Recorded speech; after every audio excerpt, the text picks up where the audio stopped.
Hello, I'm Sam. I've got a 9-month-old Border Collie called Winnie. We first reached out to Alistair when Winnie was about 7 months because from the age of 5 months to 7 months, she'd just become a bit of a nightmare to live with. She's a bit of a nightmare to walk. She would react to loads of things. She'd stop for things. Became really frustrating. She was really frustrating in the house. She would chew, dig, bark constantly at everything all the time. And we just that was obviously, she wasn't happy. She was getting really frustrated constantly. We weren't happy. We were getting frustrated constantly. And it was beginning to have a very genuine impact on our day-to-day lives because she just kind of had to be supervised constantly. So we reached out to Alistair. We had a trainer before who was kind of just had no interest in Winnie's background or how she lived day to day. She just came straight in and said, you should do this, you should do that, you should do this. And that didn't work and nothing was really working. We felt like up until 5 months, Winnie had been a great learner. She'd been really quick to do things and she was just like a really clever little collie. What was stuck in our mind was that there was like a flip from about 5 months where she just became a bit different and very frustrated all the time. And what stood out to us immediately was just on that first call with Alistair, he did like a whole kind of overview of what her behaviour is like, and I could tell by the questions that he was asking and the things I was saying that he was going down a particular line of questioning. And it ended up being that basically Winnie was in pain.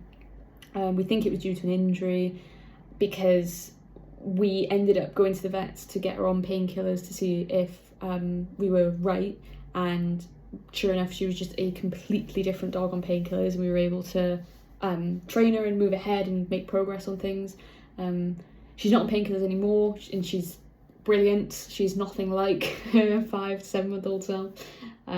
She's a wonderful companion dog. And so yeah, we sort of went on this journey with Alistair where when she was first in pain, there were lots of signs of it that we didn't necessarily see. She's our first dog, so the chewing, the digging, the reactivity, the general frustration and lack of progress, we didn't realise all of those things could point to pain. And then we started sending videos of what she was like, and he would point out the way that her gait wasn't quite normal and the way that she walked wasn't quite normal. And those were all things that we were able to then it gave us the context and the kind of advocacy that we needed to go to the vet, which I don't think we would have had otherwise. I think we may have eventually gone to the vet at some point, but we certainly wouldn't have felt so confident in what we were saying, what we were asking for. And I think that ultimately was what led to her being able to go on painkillers and trying to find the diagnosis, was that we knew what we were talking about. And then yeah, we were able to help Winnie and get her on painkillers and get to the point where we could do a classical sort of dog training. The things that we wanted to practice was recall and socialization with other dogs and things and stimulus, so that she wasn't so reactive and strange around those things. And that was all brilliant as well. Alistair brought his own dog so that we could socialise in an environment that was, we knew the predictability of both dogs. And I think, yeah, that would be kind of my headline, is that we've been on quite a journey where we've had to take a complete step back from Winnie and look at her as a whole and work towards training rather than starting with it.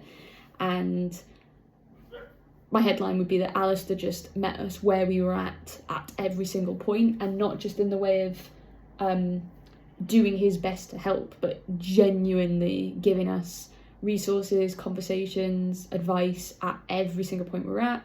When we first went to Alistair and he realised something wasn't right, he gave us so many resources and so many conversations to help us understand what he was seeing, which was something we couldn't see on our own. He gave us things to do with her in the meantime, because we had to reduce her exercise to let her heal. He gave us enrichment games and ways of coping that meant she didn't have to go on a walk every single day. And then once we were able to actually train and kind of work her back up to it, he again was brilliant with that. As I say, brought his own dog, just incredibly flexible and adaptable. And we ended up towards the end just going on the what do you call it, like the messaging package where you don't do any one-to-one in-person sessions, you just do messaging. And that's been great because it's sort of just like a hotline for like, oh, we're doing this thing, this is weird, could you give us some advice?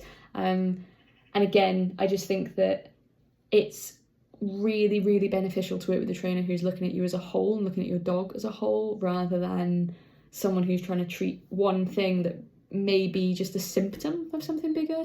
And I genuinely feel like the training that we've had with Alistair and the support we've had has changed our lives, because we were going down a route where, you know, we were just getting more frustrated with each other.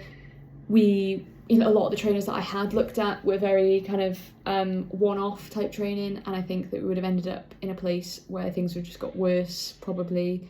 We'd have got really frustrated, and we couldn't have the dog that we'd pictured who could go everywhere with us and do loads of things and do loads of exercise, whereas now we do. We at the point that I spoke to Alistair, we were just at a complete loss. Whereas obviously now we feel like we have the dog we imagined, whereas for a long time we'd almost settled with the idea that we wouldn't have the dog that we wanted, almost.